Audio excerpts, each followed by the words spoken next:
হযরত আদম নবী আলাইহিস সালাতু ওয়াস সালাম যেতে চায় কে ব্যক্তি কে এর ভিতরে আছে যেতে চায় যেতে চায় নিষেধাজ্ঞ চলে আসে গায়েবী আওয়াজ আসে আদম রে লা লা লা যাবে না ওদিকে যাওয়া যাবে না ওদিকে যাওয়া যাবে না আদম নবী আলাইহিস সালাতু ওয়াস সালাম জীবনের প্রথমে ঘুম থেকে উঠে দেখছেন ওনার জান্নাতের ভিতরে ওনার জায়গা নিকটে একজন ব্যক্তি রয়েছে কি ব্যাপার কে কিভাবে আসলো বুঝতে পারে না কাছেতে যেতে চায় কোনোভাবে যেতে দিমাগ হচ্ছে না নিষেধাজ্ঞ রয়ে গেছে আল্লাহ পাক রব্বুল আলামিন বারবার নিষেধ করছে আদম রে যাওয়া তোমার চলবে না অবাক রব্বুল আলামিন আমি বুঝতে পারি না কি এমন ব্যক্তি আছে আমি যেতে চাই আপনি নিষেধ করেন আল্লাহ পাক রব্বুল আলামিন বলছে তোমার জন্য জায়েজ হবে নয় একটাই কারণ তোমাদেরকে আবদ্ধ বন্ধনের ভিতরে ফেলতে হবে আদম নবী আলাইহিস সালাতু ওয়াস সালাম বুঝতে পারে না অবাক হয়ে যায় আল্লাহ পাক রব্বুল আলামিন বুঝতে পারি না কি এমন ব্যাপার আমি বুঝি না রব্বুল আলামিন আপনি আমাকে সমাধান করে দিন আল্লাহ পাক রব্বুল আলামিন ওই সময় সকল মালাইকা ফেরেশতাদেরকে ডাকলেন আল্লাহ পাক রব্বুল আলামিন সকল মালাইকা ফেরেশতাদেরকে ডেকে নিয়ে এক জায়গায় করে একত্রিত করে নিলেন আল্লাহ পাক রব্বুল আলামিন নিজে হযরত আদম নবী হাওয়া আলাইহিস সালাতু ওয়াস সালামকে বিবাহ দিয়ে দিলেন ওই বিবাহর পর যাত্রী হিসাবে বৌভাতা হিসাবে ছিলেন আমার আল্লাহ পাকের অগণিত মালাইকা ফেরেশতা আরো জোরে বলুন কোথায় বিবাহ হয়েছে আরশের পাশে এ মুসলমানেরা এ নবী পাকের প্রেমিকেরা আল্লাহ পাক রব্বুল আলামিন বিবাহ দিয়ে দিলেন দুজনকে দু সাইডে দিয়ে দিলেন এক জায়গা দিলেন না আবারও আদম নবী যেতে যায় আবারও আদম নবী নিকটে যেতে যায় আবার নিষেধাজ্ঞ চলে আসে আদম নবী তো অবাক হয়ে যায় রব্বুল আলামিন কি ব্যাপার আপনি কেন নিষেধ করছেন কিছুই বুঝতে পারে না ব্যক্তিটাকে আমি একটু দেখব আমি তো একাকিনী এখানে দীর্ঘ কয়েক বছর হয়ে যা আমি পড়ে আছি আল্লাহ পাক রব্বুল আলামিন ওই সময় বলেছে আদম রে শুনে রেখে দাও জেনে রেখে দাও তোমাদের দুজনা যে বিবাহ দেয়া হলো বিবাহ দিতে গেলে এর ভিতরে একটি জিনিস থাকে তার নাম হলো মোহরানা একজন ব্যক্তি একজন পুরুষের কাছে একজন মহিলাকে তুলে দিতে গেলে তার মোহরানা দিতে হয় বুঝলেন মোহরানা জানি না আল্লাহ পাক মোহরানা কবি বুঝই না মোহরানা তো আপনার কাছ থেকে প্রথম শুনছি আল্লাহ মোহরানা কিভাবে মেটাতে হয় তো আমি জানি না আল্লাহ পাক রব্বুল আলামিন বলছে ওরে আদম রে মুখটা উঁচু করে একটু তাকাও উপরের দিকে তাকাও আদম নবী আলাইহিস সালাতু ওয়াস সালাম মুখটা উঁচু করে নিয়ে আরশের দিকে তাকালেন দেখা যায় লা ইলাহা ইল্লাল্লাহ মুহাম্মাদুর রাসূলুল্লাহ সাল্লাল্লাহু আলাইহি ওয়াসাল্লাম লেখা আছে আল্লাহ পাক রব্বুল আলামিন বলছে ওরে আদম রে ওই যে লেখাটা আছে লা ইলাহা ইল্লাল্লাহ মুহাম্মাদুর রাসূলুল্লাহ ওরে আদম তুমি তিনবার পাঠ করে নাও আদম নবী আলাইহিস সালাতু ওয়াস সালাম তিনবার পাঠ করে নিলেন।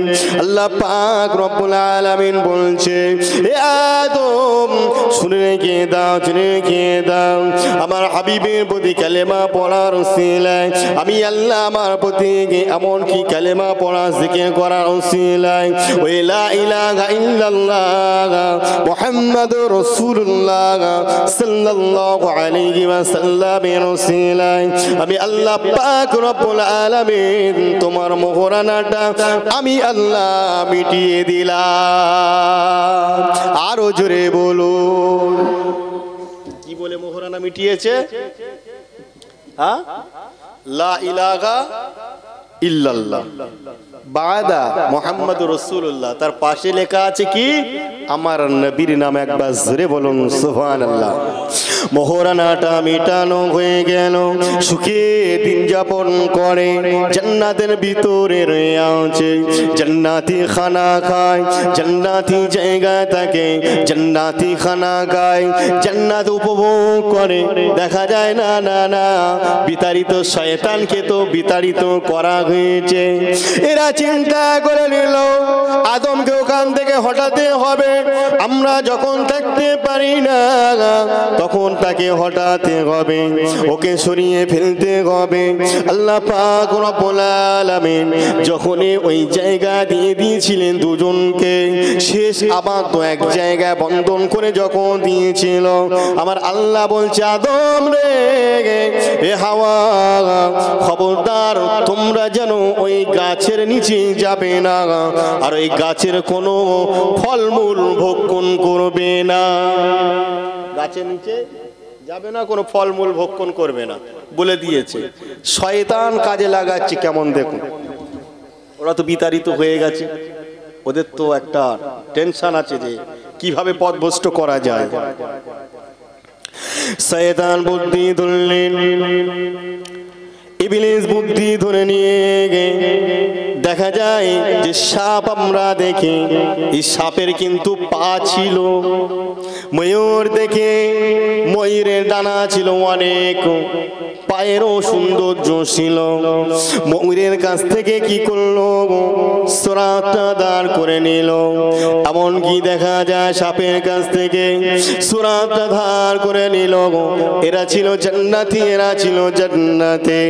শয়তান ময়ূরের কাছ থেকে সূরাত দাঁড় করে নিয়েছে, শয়তান সাপের কাছ থেকে সূরাত দাঁড় করে নিয়েছে। এমনকি দেখা যায় আদম নবী হাওয়া আলাইহিস সালাতু ওয়াস সালামের নিকটে পৌঁছে যায়।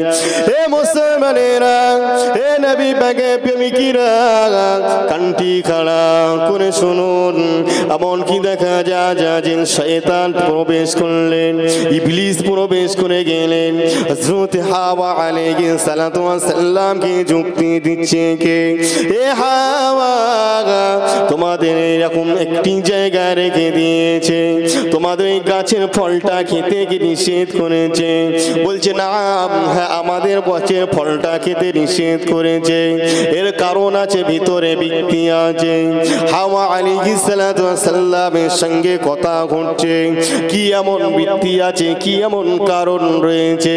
বললে ওই গাছের ফলটা যদি তোমরা খেয়ে ফেলো, এই জায়গা থেকে আরো সুন্দর জায়গা আছে, ওইখানে তোমাদের দিয়ে দেবে, এখানে আর রাখবে না, আর রাখবে না, ওই জায়গা তোমাদেরকে দিয়ে দেবে। তোমাদের দেবে না বলে আমরা সেসব জায়গায় আছি, সুন্দর জায়গা, তোমাদের ওদিকে দেবে না বলে ওই কারণে নিষেধ করেছে যে গাছের নিচে তোমরা যাবে না। হযরত হাওয়া আলাইহিস সালাতু ওয়াস সালামকে এই যুক্তিটা দিয়ে দিয়েছে। হাওয়া আলাইহিস সালাতু ওয়াস সালাম বলছে আমি কিভাবে খাওয়াবো, আমার স্বামীকে কেমন ভাবে খাওয়াবো? না, আমার স্বামীও নিষেধ করেছে গাছের ফল খাওয়া যাবে না, এই গাছের তলায় যাওয়া যাবে না। ওই সময় আজাজিল ইবলিস বলে দিয়েছে, কানে ঢুকিয়ে দিয়েছে। মা হাওয়া আলাইহিস সালাতু ওয়াস সালাম জাতি ছিলেন এমনকি মেয়ে জাত। আল্লাহ পাক রব্বুল আলামিন ওই কারণে বলেছে পুরুষদের থেকে হাফ বুদ্ধি মেয়েদেরকে দেওয়া হয়েছে। অন্য দিক থেকে হয়তো তারা 10,000 ডবল বেশি বুদ্ধি, কিন্তু সামাজিক ক্ষেত্রে কি বলছে যে পুরুষের থেকে মহিলাদের হাফ বুদ্ধি দেওয়া হচ্ছে। তাই বলে এই ভাববেন না যে এখনকার 10,000 মুসলমান ছেলেদের বুদ্ধি আর তখনকার সময় হযরতে আয়েশার বুদ্ধি এক হবে, এটা ভাববেন না। এখনকার 10,000 ছেলেদের বুদ্ধি আর তখনকার ফাতেমা রাদিয়াল্লাহু তাআলা আনহার বুদ্ধি এক হবে, এরকম ভাববেন না। তো সেই মুহূর্তে সেই সময়ে হযরতে হাওয়া আলাইহিস সালাতু ওয়াস সালামকে সুন্দর করে বুঝিয়ে দিয়েছে। হাওয়া আলাইহিস সালাতু ওয়াস সালাম চিন্তা করছে কেমন ভাবে খাওয়ানো যায়, আমি যেভাবে খাওয়াবো তো ধরে ফেলবে। দেখা যায় জান্নাতের ভিতরে মধু রয়েছে, জান্নাতের ভিতরে পানিও আছে, জান্নাতের ভিতরে মদও আছে, জান্নাতের ভিতরে এমনকি দেখা যায় হাউজে কাউসার আছে, এমনকি দেখা যায় হযরতে হাওয়া আলাইহিস সালাতু ওয়াস সালাম চিন্তা করে নিলেন তাই তো কেমন ভাবে খাওয়া যায়, কেমন ভাবে খাওয়ানো যায়, চিন্তা ভাবনা নিলেন। জান্নাতি মধু দ্বারা গন্ধম ফলে দ্বারা বিশিত বৃষ্টি করে নিয়ে রস যুক্ত করে নিয়ে মধুর সঙ্গে সুন্দরভাবে পাইল করে নিয়ে হযরতে আদম নবী আলাইহিস সালাতু ওয়াস সালামকে পান করিয়ে দিলেন, নিজেও পান করলেন, পান করিয়ে দিলেন স্বামীকে। আমাদের আদি পিতা হযরতে আদম নবী আলাইহিস সালাতু ওয়াস সালামকে মা হাওয়া আলাইহিস সালাতু ওয়াস সালাম নিজেও খেলেন, স্বামীকেও খাওয়ালেন। কিছু সময় অতিক্রম হয়ে যায়, কিছু সময় অতিক্রম হয়ে যায়, দেখা যায় তাদের শরীর থেকে এমন কি কমজোর হয়ে যায়, জান্নাতে পোশাক এলোমেলো অবস্থা ফিরে আসে, তাদের পেটের ব্যথা শুরু হয়ে যায়, পেটের যন্ত্রণা শুরু হয়ে যায়, তাদের এমন কি পিস্তাব পায়খানা পেয়ে যায়, পিস্তাব পায়খানা পেয়ে যায়। জান্নাতের ভিতরে ছোটাছুটি করতে থাকে, কিন্তু জান্নাতের ভিতরে সবই আছে, একটা জিনিস নেই, ওই জিনিসটা হলো পায়খানা বাথরুম ঘর। বোঝা যাচ্ছে কি আছে কি নেই? বাথরুম ঘর নেই। জান্নাতের ভিতরে সব আছে, খাওয়া দাওয়া ওঠা বসা কথাবার্তা সবই কিছু আছে, কিন্তু কি নেই? বাথরুম নেই। ঠিক তেমনি কোরআনের ভিতরেও আছে, দুনিয়ায়ও আছে। মানুষের টাকা পয়সা অর্থ সম্পদ বন্ধু বান্ধব বিবি বাচ্চা টাকা পয়সা গাড়ি সর্বকিছু রয়েছে, কিন্তু নেই কি? সবর নেই, ধৈর্য নেই, তাই তো? আর কোরআনেও সব কিছু আছে, রাজনীতি করবে, ভালো কাজ করবে, কিভাবে সংসার করবে, কিভাবে খাবে, কিভাবে দুনিয়া করবে, কিভাবে ইবাদত করবে, সর্বকিছু আছে, কিন্তু কি নেই? ভুল নেই নাকি? জান্নাতে বাথরুম নেই, কোরআনে ভুল নেই, আর দুনিয়ায় বলুন সবর নেই, নইলে সবই আছে। এ মুসলমানেরা কানটি খাড়া করে শুনুন, গুরুত্বপূর্ণ কথা। হযরতে আদম নবী ছোটাছুটি করে, হাওয়া আলাইহিস সালাতু ওয়াস সালাম ছোটাছুটি করে, তাদের পেটে যন্ত্রণা শুরু হয়ে যায়, বাথরুম পেয়ে যায়। আল্লাহ পাক রব্বুল আলামিনের কাছে বলতে লাগে, রব্বুল আলামিন আমাদের পেটে যন্ত্রণা শুরু হয়েছে। দুজনাকে যন্ত্রণা শুরু হয়ে যায়, অস্থির হয়ে যায়।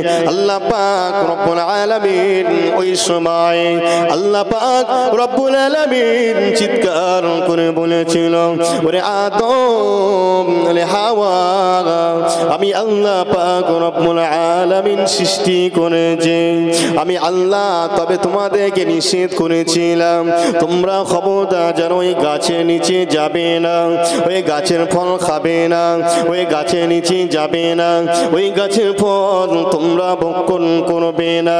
তোমরা আমার কথাটা মানলে না, আমার কথাটা অমান্য করলে, ওই গাছের নিচে গিয়েছো, তোমরা ওই ফল ভক্ষণ করেছো।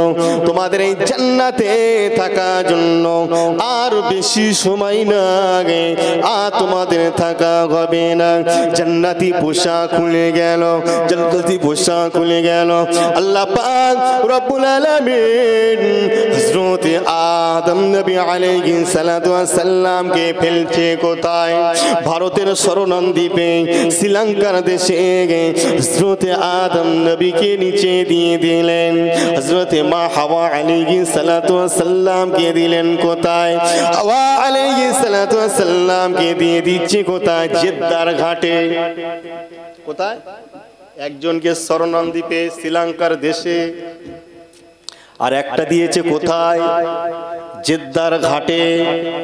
দুজনা আর সাক্ষাৎ হয় না। জান্নাতি পোশাক খুলে গেছে, কান্না করে কান্না করে। হে মুসলমানেরা, হে নবী পাকের প্রেমিকেরা, কান্টি খাড়া করে শুনুন। 1 বছর যায়, 2 বছর যায়, 10 বছর যায়, 20 বছর যায়, 50 বছর চলে যায়। এমন ভাবে দেখা যায় 100 বছর অতিক্রম হয়ে যায়, 200 বছর অতিক্রম হয়ে যায়, 350 বছর হয়ে যায়। দোয়া কবুল হয় না। এমন পাপ করেছে, দোয়া কবুল হয় না। আল্লাহ পাকের কথা মান্য করেছে, আল্লাহ পাকের কাছে দোয়া কবুল হয় না। দেখা যায় কি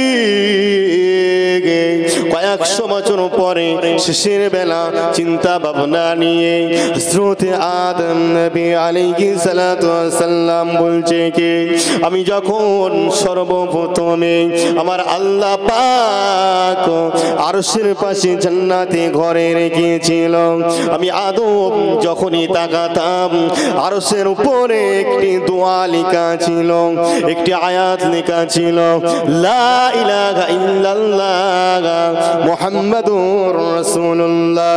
আল্লাহর নামের সঙ্গে একটি নাম আমি দেখতে পেতাম, আল্লাহ পাকের নামের সঙ্গে যে নামটা দেখতে পেতাম কে আমি সেটা জানি না। আল্লাহ পাক রব্বুল আলামিন, আল্লাহ আপনার নামের সঙ্গে যে নামটা জড়িত আছে আরশের উপরে, রব্বুল আলামিন ওই নামের ওসিলায় আপনি আমার দোয়াকে কবুল করে নিন। আমার আল্লাহ পাক রব্বুল আলামিনের কাছে যখন দোয়া চাইলেন, সঙ্গে সঙ্গে আল্লাহ পাক রব্বুল আলামিন বলছে, রে আদম রে, তুমি আমার হাবিবের নামে দোয়া চেয়েছো, তুমি আমার দোস্তের নামে দোয়া চেয়েছো, আমার বন্ধুর নামে দোয়া চেয়েছো। ওরে আদম, আমি আল্লাহ পাক রব্বুল আলামিন তোমার দোয়া কবুল করে নিয়েছি। আরো জোরে বলুন, আরো জোরে বলুন দুরূদ শরীফ পাঠ করুন। আল্লাহুম্মা। হ্যালো জি,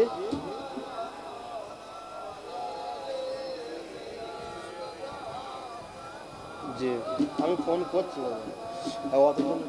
আল্লাহুম্মা সাল্লি আলা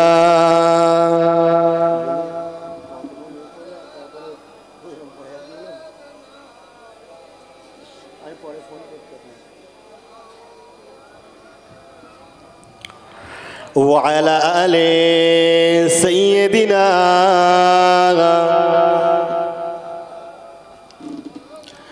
চোখের তারাগে আমার নবীর নাম, চোখের তারাগে আমার নবীর নাম, অন্তরের আলোয় আমার নবীর নাম। নজমুল উয়ুনে ইসমো মুহাম্মদ, নজমুল উয়ুনে ইসমো মুহাম্মদ, নূরুল কুলুবে ইসমো মুহাম্মদ। আল্লাহুম্মা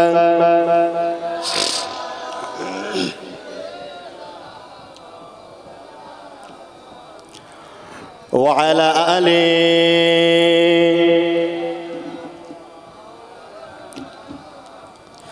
आँखों का तारा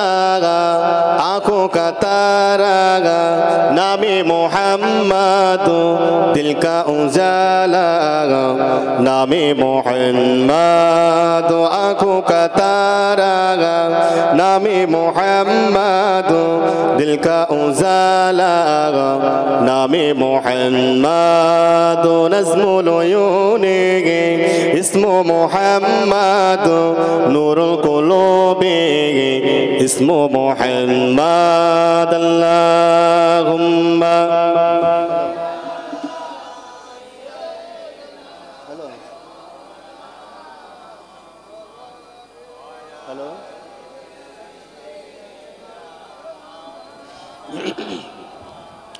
ওরে মুসলমানেরা চিন্তা করে দেখুন হযরতে আদম নবী আলাইহিস সালাতু ওয়াস সালাম বলছে যে রব্বুল আলামিন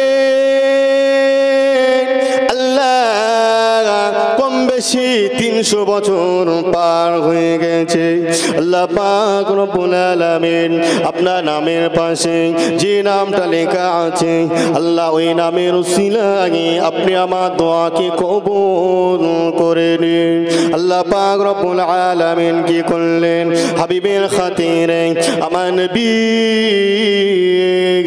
বিশ্ব নবী দো জানে বাদশা নবী আমার নবী খাতিরে আল্লাহ পাক রব্বুল আলামিন হযরতে আদম নবী আলাইহিস সালাতু ওয়াস সালামের দোয়াটা কবুল করে নিলেন এমন কি দেখা যায় সাক্ষাৎ ঘটাবে কোথায় ঘটাবে আরাফাতের ময়দানে আল্লাহ পাক রব্বুল আলামিন হাওয়া আলাইহিস সালাতু ওয়াস সালাম বা হযরতে আদম নবী আলাইহিস সালাতু ওয়াস সালামকে দুজনাকে আরাফাত ময়দানে আমার আল্লাহ পাক রব্বুল আলামিন সাক্ষাৎ ঘটিয়েছিলেন ওই কারণে হজ করতে গেলে হাজী সাহেবদের হজের ভিতরে আরাফাতের ময়দানে হাজির হওয়াটা ফরজ হিসাবে আমার আল্লাহ কবুল করে আরো জোরে বলুন তাহলে আরাফা ইরিফস মানে হলো জানা পরিচয় ঘটানো আরাফাত মানে পরিচয় ঘটানো ওখানে সাক্ষাৎ হয়েছে পরিচয় হয়েছে আল্লাহ পাক যখন আদম নবী হাওয়া আলাইহিস সালাতু ওয়াস সালামকে দুনিয়া জমিনে আমার আল্লাহ পাঠিয়ে দিয়েছিলেন আর 300 থেকে 350 বছর পরে আমার আল্লাহ ওই আরাফাতের ময়দানে দুজনাকে মিল করেছিলেন আর একবার জোরে বলুন আচ্ছা বলুন মিল যদি না হতো ইনসান বাড়তো মানুষ চলমান থাকতো না তাই তো তখনকার সময়ে দুটো করে আল্লাহ সন্তান দিতেন এখন হলে যমজ বলা হয় আর তখনকার সময় দুটো করে দিতেন একটা ছেলে একটা মেয়ে বিবাহ হতো কেমন ভাবে এবছরে ছেলে আর মেয়ে হয়েছে পরের বছরে যে মেয়েটা হবে বছরের ছেলে আর ওই বছরের মেয়ের সঙ্গে এমন ভাবে ভাগ করে ব্রিজ করে বিবাহ দেয়া হতো হে মুসলমানেরা এ নবী পাকের প্রেমিকেরা হজ করতে গেলে তাই আরাফাতের ময়দানে আগে হাজির হতে হবে আরাফ কথার অর্থ হলো কি পরিচয় ঘটানো চেনা বোঝা জানা ওখানে কি করতে হবে ওখানে তাকে হাজির হতে হবে আল্লাহ পাক রব্বুল আলামিন দুজন দুদিককে ফেলে দিয়েছিল একজনকে জেদ্দার ঘাটে আর একজনকে শ্রীলঙ্কার দেশে না না আমার নবী বিশ্ব নবীর ওসিলায় দোয়া করেছে আল্লাহ কবুল করে নিয়েছে ওরে মুসলমানেরা মানুষ বৃদ্ধি সেই থেকে শুরু হয়ে গেছে ঠিক সৃষ্টির রহস্য কি ছিল গন্ধম পর খেলো আল্লাহ দুনিয়ায় নামিয়ে দিল তার থেকে এমন ভাবে আস্তে আস্তে প্রচলন বেড়ে গেল যুগে যুগে নবী রাসূলকে পাঠালো একটাই মাত্র কারণ তারা কোন রাস্তায় চলবে কোন দিকে তারা হাঁটবে কি কাজ কাজ করবে, কিভাবে দুনিয়া করবে, কেমন ভাবে দুনিয়া করবে, কোনটা ভালো কোনটা মন্দ, কোনটা অন্ধকার কোনটা জ্যোতির, কেমন ভাবে তারা দুনিয়াদারি করবে। আল্লাহ পাক রব্বুল আলামিন ঠিক তেমনি যুগে যুগে যুগে যুগে কি করছে, যুগে যুগে নবী রাসূলকে পাঠিয়েছে। তাওরাত কিতাব, ইনজিল কিতাব, জবুর কিতাব, এমন ভাবে কিতাব আল্লাহ পাক 104 খানা কিতাব দুনিয়া জমিনে দিয়েছিলেন। সর্ব কিতাব আসমানে উঠে গেছে, সর্ব কিতাব তুলে নেওয়া হয়েছে। একমাত্র একটাই মাত্র কিতাব আল্লাহ পাক রব্বুল আলামিন কিয়ামত পর্যন্ত জারি রাখবে। সেই কিতাবটার নাম হলো আল কোরআন। ওই কিতাবটার নাম হলো কালামুল্লাহ। কালামুল মানে হলো কথা, মুল্লাহ আল্লাহর কথা। কে এনেছে? আল্লাহ পাকের মালাইকা বহন করে নিয়ে আমার নবীর কাছে দিয়েছে। আমার নবী বিশ্ব নবী এমনকি সাহাবাদের কাছে বিলীন করতেন, যখন বোঝাতেন কোরআনের আয়াত দ্বারায় বড় বড় বিপদের সম্মুখীন হতেন। কোরআন নাজেল হতো, উতবা উতাইবা ধরতেন, কোরআন নাজেল হতো, বিধর্মীরা ধরতেন, কোরআন নাজেল হতো। যেমন যেখানে যেমন জায়গায় আল্লাহ পাক রব্বুল আলামিন আমার নবী যে বিকল্পে দেখেছে, সেই বিকল্প ভাবে সেই জায়গার আয়াতটা, ওই কথাটা মালাইকা ফেরেশতা বহন করে নিয়ে আমার নবী বিশ্ব নবী তুজানের বাস্তা নবীর কাছে এনে হাজির করে দিতেন। আরো জোরে বলো, হাজির করে দিতেন। ওই কিতাবটার নাম হলো আল কোরআন।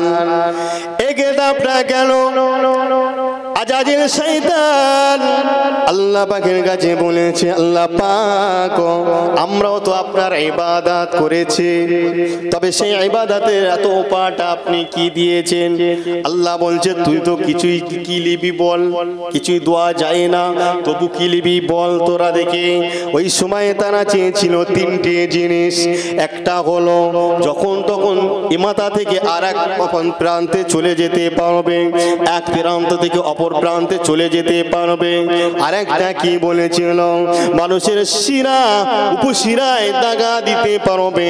যা তোকে সে ক্ষমতাও দিয়ে দিলাম, আমাকে এমন করে দিতে হবে আমি কম বেশি সৃষ্টিগুলোর তাদেরকে সুরাত হিসাবে ধরে ব্যবহার করতে পারে। আমার আল্লাহ বলছে সেটাও দিয়ে দিলাম। ওরে আজাজিল রে, শুনে রেখে দে, আমি আল্লাহ পাক রব্বুল আলামিন তবে এমন একটি বই পাঠিয়ে দেব, মন্ত্র পাঠিয়ে দেব, এমন একটি কালাম পাঠিয়ে দেব, এমন একটি কোরআন দিয়ে দেব, তারা যদি কোরআনটা ঠিকঠাক ভাবে আঁকিয়ে ধরে রাখতে পারে। ওরে আজাজিল, ওরে ইবলিস, শুনে রেখে দে, জোরে রেখে দে, তোরা আমার বান্দা বান্দীদের দাগা দিব তো দূরের কথা, তাদের ভিতরে যদি কোরআনটা থেকে থাকে, তাদের কাছে দূরের কথা 70 হাত দূরে তোদের থাকতে হবে। আরো জোরে বলো, তার কাছে নিকটে তোরা যেতে পারবি না, আমিও সে কাজ করে দিচ্ছি। আল্লাহ পাক কোনটার কথা বলেছে? কোরআনের কথা। যদি তারা ধরে রাখতে পারে দুনিয়ায় যাবি, দাগা দিবি, শিরা উপশিরায় চলবি, কিন্তু কোরআন যদি তারা ধরতে পারে, শিরা উপশিরা তো দূরের কথা, 70 হাত দূরে তোদের থাকতে হবে। যা করবি ওখান থেকে করবে, তার নিকটে যেতে পারবি না। আর একবার জোরে আল্লাহ পাক রব্বুল আলামিন হযরতে আদম নবী হাওয়া আলাইহিস সালাতু ওয়াস সালামের অনুসরণ করে নিয়ে, দুজনার উদ্দেশ্য করে নিয়ে পৃথিবী জমিনে এমন কি দেখা যায়, পৃথিবী জমিনে মানব বৃদ্ধি পেলেন। তাই আমার আল্লাহ বলছে, আমি আল্লাহ যেমন পাঠিয়েছি আবার ডাক দিয়ে দেব, আমার কাছে সে হাজির হয়ে যেতে হবে। যদি তোমরা টাকা ঘুষ দাও, ও টাকা নেবে আজরাইল।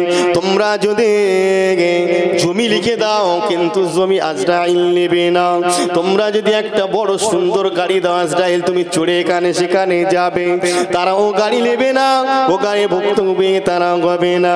আমার আল্লাহ যখনই মাটি আনতে বলেছিল ইসরাফিল আলাইহিস সালাতু ওয়াস সালাম, মিকাইল, ইসরাফিল, জিবরাইল আলাইহিস সালাতু ওয়াস সালামকে তিনজন অপারক হয়ে গিয়েছিলেন। হযরত আজরাইল কান্নারত অবস্থায় জোর করে ধরে ছিনিয়ে নিয়ে উড়ে উড়ে উড়ে উড়ে আল্লাহ পাকের কাছে হাজির করেছিলেন। ওই কারণে ওই দিনে আমার আল্লাহ দাবিত করেছিলেন, নির্দিষ্ট করেছিলেন, আমি আল্লাহ যেমন মানবকে সৃষ্টি করব, সমস্ত মানব জাতের জানটা কবজ হযরতে আজরাইল করবে। তাহলে আমাদের পাঠিয়েছে, চলে যেতে হবে তো নাকি? হ্যাঁ, তাহলে চলে যখন যেতে হবে দুনিয়ায়, কেন এত বাহাদুরি? তাহলে দুনিয়ায় মহায় পড়ে প্রত্যেককে দুনিয়ায় মহায় পড়ে যে যেমন ভাবে চলে সে তেমন ভাবে। যদি বলে যাব না, ঠিক তেমনি ওই কোরআনটাও ফলো করেন, যাব না কোরআন ফলো করেন। আল্লাহ পাকের কোরআন কি বলছে? বিসমিল্লাহির রহমানির রহিম। আমার আল্লাহ পাকে রব্বুল আলামিন কোরআনের ভিতরে জানাচ্ছে কে কুল্লু নাফসিন যায়িকাতুল মাউত। কুল মানে সকলের কথা বলা হয়েছে, নাফসুন যাদের জীবন আছে। আমরা মনে করি গরু, আমরা মনে করি ছাগল, আমরা মনে করি কি মুরগি। না না না, যাদের জীবন আছে, যাদেরকে জাহান দেওয়া হয়েছে, নিঃশেষ যাওয়া আসা করে, তাই বলছে কুল্লু মানে প্রত্যেক কি নফসুন যাদের জাহান আছে, জীবন আছে। জাইকা, জাইকা মানে হলো ওহা, জাইকাতুল মাউত, ওহা নিশ্চয়ই মরবে, নিশ্চয়ই মরবে। এটা হলো নির্ভুল, এর ভিতরে কোনো ভুল নাই, মরবেই। যদি বলেন অর্থ টাকা সম্পদ আছে, সময় একটু পরিবর্তন করব, আজকে যাওয়ার কথা আজকে যাব না, অন্য দিনে যাব। আপনি মনে করেন অর্থ হয়েছে টাকা, সুন্দর ঘর করে তার ভিতরে থাকবো, চলবে না, চলবে না। আপনি পাহাড় কিনেছেন, পাহাড়ের ভিতরে সুন্দর ঘর করেছেন, তার ভিতরে থাকবেন, চলবে না, চলবে না। তাই আল্লাহ পাকে কোরআন বলছে আইনামা তাকুনু ইদরিকুমুল মাউত ওয়ালাউ কুনতুম ফি বুরুজিম মুশাইয়্যিদা। বলছে আইনা, আইনা মানে হলো কোথায়, তাকুনু তুমি কোথায় থাকবে, ইদরিকুমুল মাউত সেখানেও তোমার মৃত্যু ঘটে যাবে।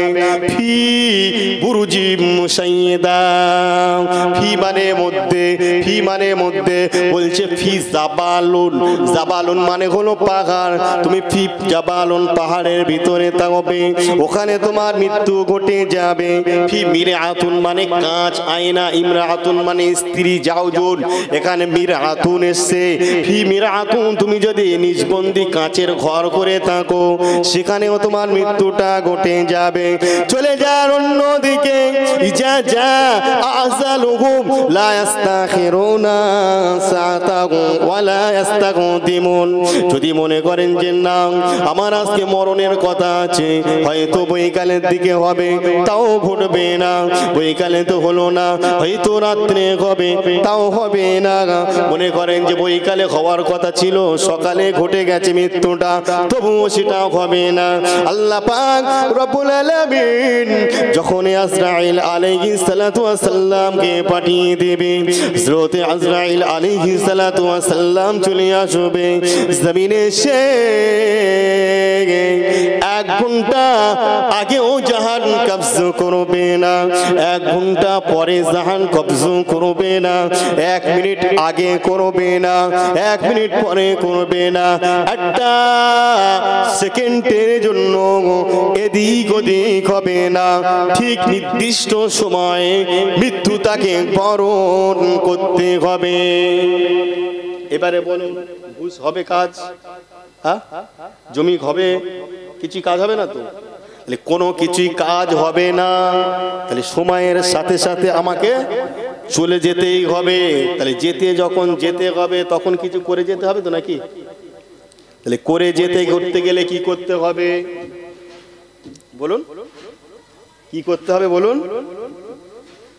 হে মুসলমানেরা, পৃথিবীর জমিনে আল্লাহ পাক রব্বুল আলামিন কি বলছে? আমি আল্লাহ পাক রব্বুল আলামিন সর্বোত্তম ইবাদত রূপে আমি আল্লাহ পাঠিয়েছি। আফদালুল ইবাদাতে ইবাদাতুস সালাত, সর্বোত্তম ইবাদত হলো আমি আল্লাহ পাক রব্বুল আলামিনের কাছে আমার হলো সালাত, মানে নামাজ। নামাজটাই হলো সর্বোত্তম ইবাদত। আফদালুল জিকির, পৃথিবীর জমিনে সর্বোত্তম জিকির হলো জিকিরে লা ইলাহা ইল্লাল্লাহ। হাদিস পাকে পাওয়া যায় আমার নবী, বিশ্ব নবী দোজারে বাদশা নবী আমাকে বলছে, পৃথিবীর জমিনে যদি কোনো বান্দা কোনো ব্যক্তি যদি লা ইলাহা ইল্লাল্লাহ জিকিরটা একবার তেলাওয়াত করে, একবার পাঠ করে, একবার জিকির করে, এই জিকিরের যে ওজন, এই জিকিরের যে ভারিত্ব, এই জিকিরের যে নেকি যদি একটা পাল্লার উপরে রাখা হয় আর পৃথিবীটা চাকিয়ে নিয়ে যদি অপর পাল্লায় রাখা হয়, আমি রাসূলুল্লাহ জানিয়ে দিলাম ওই পৃথিবীর পাল্লাটা হালকা হয়ে যাবে। একবার যে জিকির করেছে ওই জিকির করনেওয়ালা বান্দা বান্দীদের পাল্লাটা ভারী হয়ে যাবে।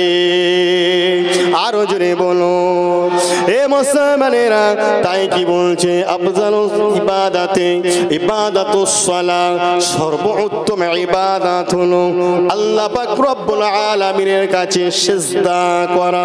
ওয়াসজুদুল্লাহ, সিজদা করো কাকে? আল্লাহকে। তাহলে আল্লাহকে সিজদা আমরা নামাজে করি তো নাকি? তাহলে ইবাদতের ভিতরে শ্রেষ্ঠ ইবাদত হলো কি? নামাজ। জিকিরের ভিতরে শ্রেষ্ঠ জিকির হলো লা ইলাহা ইল্লাল্লাহ। লা মানে হলো না, এন ও নো, নো মানে হলো না, নেই কোনো প্রভু, ইল্লাল্লাহ আল্লাহ ছাড়া, আল্লাহ ছাড়া কোনো ইলাহু নাই, প্রভু নাই। আল্লাহ হচ্ছেন এক, অদ্বিতীয়। আল্লাহু আহাদ, আহাদ মানে হলো এক, ওয়াহিদ মানে হলো এক, ইসনা মানে হলো দুই, টু মানে হলো দুই। এখানে কি বলছে? আল্লাহু আহাদ, আল্লাহ হচ্ছেন এক, আমার আল্লাহ অদ্বিতীয়। আর একবার জোরে বলুন সুবহানাল্লাহ। আরো জোরে বলুন, দরুদ শরীফ পাঠ করুন। আল্লাহুম্মা, একটু আগিয়ে আসুন, সেই পিছনে যারা পড়ে যাবে না তো দেখতে, হ্যাঁ সেই সব রয়েছে, পড়ে যাবে না তো, পড়বে না তো। আসো শুনছি আসো। আল্লাহুম্মা সাল্লি আলা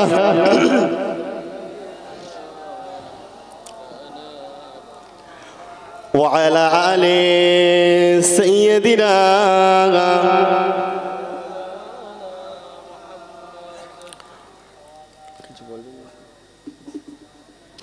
আল্লাহুম্মা সাল্লি আলা